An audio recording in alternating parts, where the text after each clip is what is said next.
Monsieur le Premier ministre, Mesdames et Messieurs les ministres, Mesdames et Messieurs les secrétaires généraux de la présidence du Conseil des ministres et de la primature, Monsieur le Président de la Cour supérieure des comptes et du contentieux administratif, Monsieur le protecteur du citoyen à l'intérim, Monsieur le gouverneur de la Banque centrale, Madame la représentante du secrétaire général des Nations Unies, Monsieur le représentant du secrétaire général de l'Organisation des États américains, Mesdames et Messieurs les membres du corps diplomatique et consulaire, Messieurs les membres du Conseil supérieur du pouvoir judiciaire, Monsieur le recteur de l'Université d'État d'Haïti, Monsieur le coordonnateur de la Commission nationale des marchés publics, Monsieur le commandant en chef des forces armées d'Haïti, Monsieur le représentant du commandant en chef de la police nationale d'Haïti, Monsieur le directeur général de l'unité de lutte contre la corruption, Mesdames et Messieurs les directeurs généraux, honorables magistrats des différents tribunaux et cours de la République, Monsieur le bâtonnier de l'ordre des avocats de Port-au-Prince, distingués représentants des organisations de la société civile, chers jeunes présents dans la salle, Mesdames et Messieurs les cadres et enquêteurs de l'unité de lutte contre la corruption, Mesdames et Messieurs de la presse, chers invités, Mesdames et Messieurs en vos rangs, grades, titres et qualités, chers compatriotes, je voudrais remercier d'abord la représentante du secrétaire général des Nations Unies, Mme Salvador, pour ses propos émotionnels vis-à-vis de la tragédie de Jérémy. Je veux ensuite féliciter les 5 organismes de l'État qui viennent de signer ce protocole d'accord, un protocole historique. Et merci à Mme Sophie de nous montrer que la relève est là et qui nous donne beaucoup d'espoir. Merci. Chaque année, sous l'égide des Nations Unies, la communauté internationale célèbre la Journée internationale de lutte contre la corruption, rappelant ainsi l'importance capitale de la Convention des Nations Unies contre la corruption. Cette journée a pour vocation de sensibiliser tous les États, riches ou pauvres, aux effets dévastateurs de ce fléau mondial. En ce 9 décembre 2024, nous célébrons cette journée sous le thème « S'unir avec la jeunesse contre la corruption, façonner l'intégrité de l'Union ».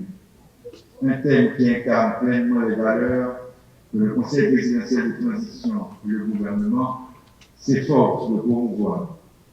La lutte contre la corruption ne se limite pas seulement à l'adoption de lois et de réformes institutionnelles, elle nécessite également un engagement collectif et résolu. Il s'agit de restaurer la dignité de nos institutions et de bâtir un avenir plus juste et équitable pour notre jeunesse. C'est cette vision d'une Haïti rétablie dans ses principes d'intégrité et de transparence que je vous appelle aujourd'hui, dans cette occasion symbolique, à partager et à porter ensemble avec détermination et unité pour l'avenir de notre nation. Nous le savons bien, la corruption ne se contente pas seulement de fragiliser les bases de notre société, mais elle érode les fondements mêmes, sapant ainsi la légitimité de l'État et détruisant la confiance des citoyens envers leurs dirigeants. Elle instaure un climat de défiance généralisé qui affaiblit le contrat social, ouvrant la voie à l'arbitraire et à l'injustice. Sur le plan économique, la corruption freine notre croissance en dissuadant les investisseurs étrangers et en exposant nos entrepreneurs locaux à une concurrence déloyale et perverse qui étouffe l'initiative locale. En plus de cela, son impact va bien au-delà de l'économie. La corruption touche chaque secteur de notre société, de l'administration publique aux services essentiels comme l'éducation et la santé, en passant par le secteur privé. Elle entrave toute initiative de redressement, particulièrement en cette période où nous faisons face à des défis politiques, économiques et sécuritaires majeurs.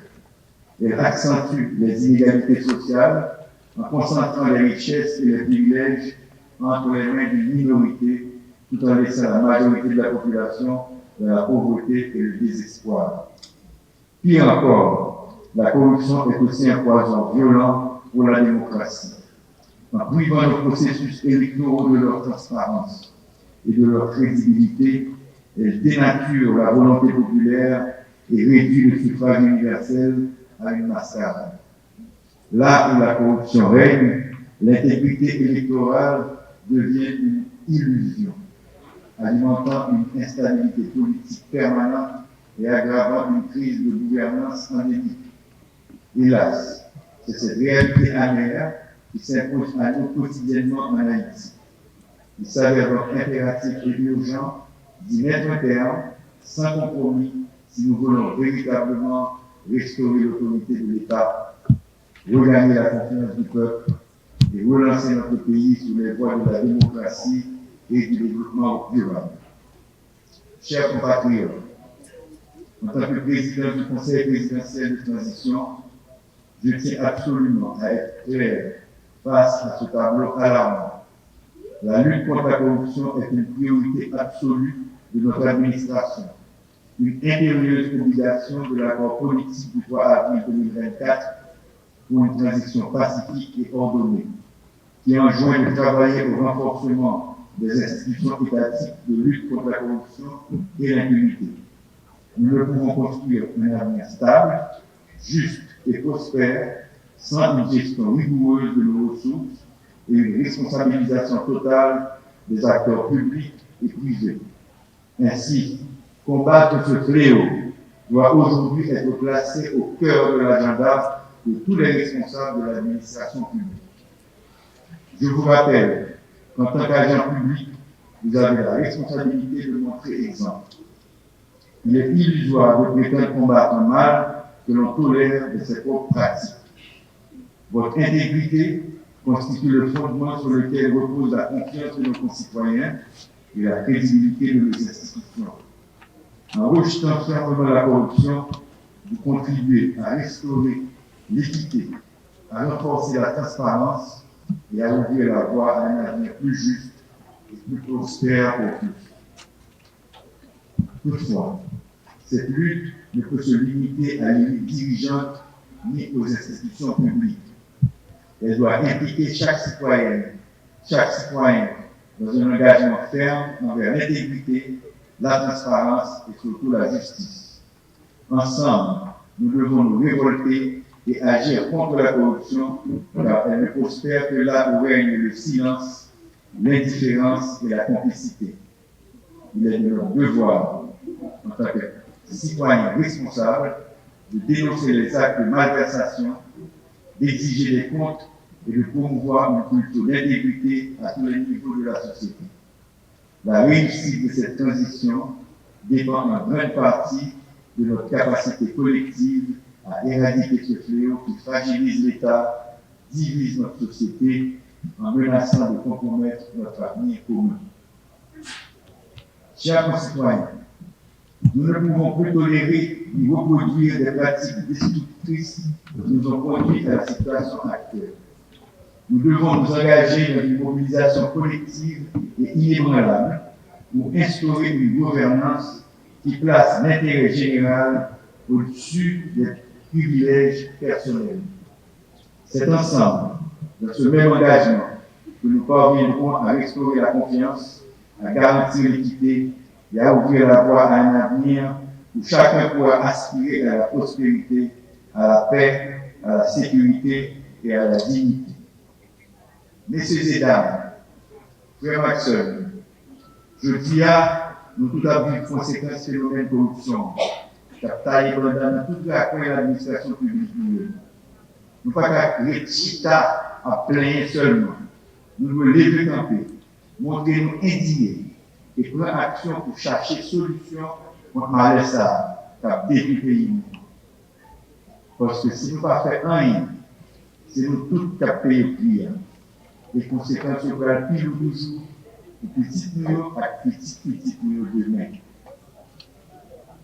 Nous tous concernés, nous avons besoin de participation au gouvernement, secteur privé, médias, à toute organisation de société civile. main en main avec la population pour la corruption capable dans le pays. Nous, chacun, avons un rôle pour nous jouer dans la bataille contre la corruption. Le pays a besoin de solidarité, détermination, et engagement de tout le monde pour changer de direction. En nous mettant ensemble pour nous frapper la corruption.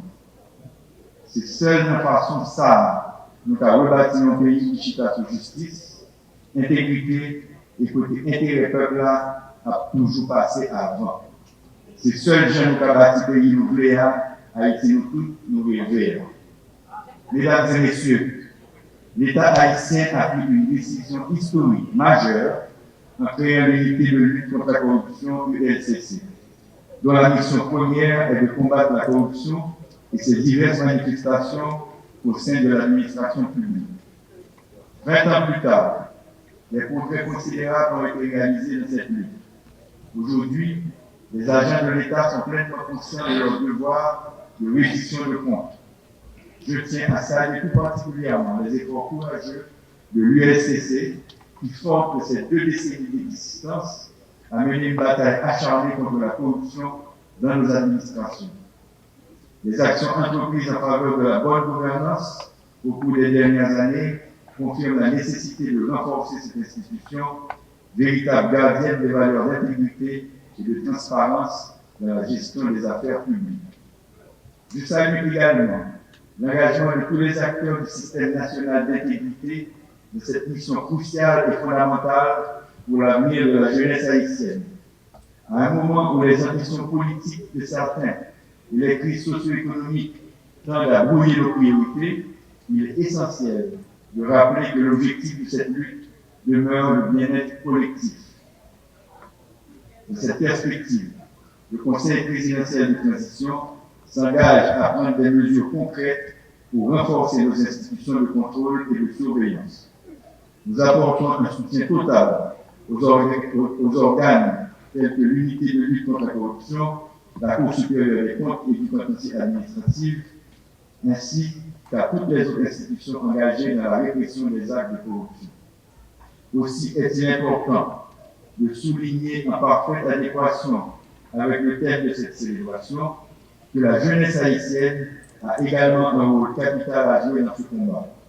Cette jeunesse dynamique, créative et engagée doit être en première ligne de la lutte contre la corruption. Elle doit s'approprier et promouvoir les valeurs de transparence et d'intégrité dans tous les domaines de la vie publique et privée. Et on ne peut oublier toutes ces manifestations de ces jeunes sous le slogan « Haute Corps Pétro-Caribéen ». Je m'adresse donc directement à vous aujourd'hui, jeunes haïtiennes et haïtiens. Vous êtes les architectes de l'avenir de ce pays. Vous devez rejeter la corruption sous toutes ses formes. Il est de votre responsabilité d'exiger que ceux qui détiennent le pouvoir rendent compte de leurs actions. Votre mission est d'agir avec intégrité, de dénoncer la corruption dès que vous en êtes témoin et de comprendre qu'en volant l'État, on vole les opportunités des générations futures. C'est votre avenir que la corruption est en train de dérober. Alors agissez, engagez-vous dans la construction de cette Haïti nouvelle, car c'est par vous que passera le changement durable que nous appelons tous de nos vœux.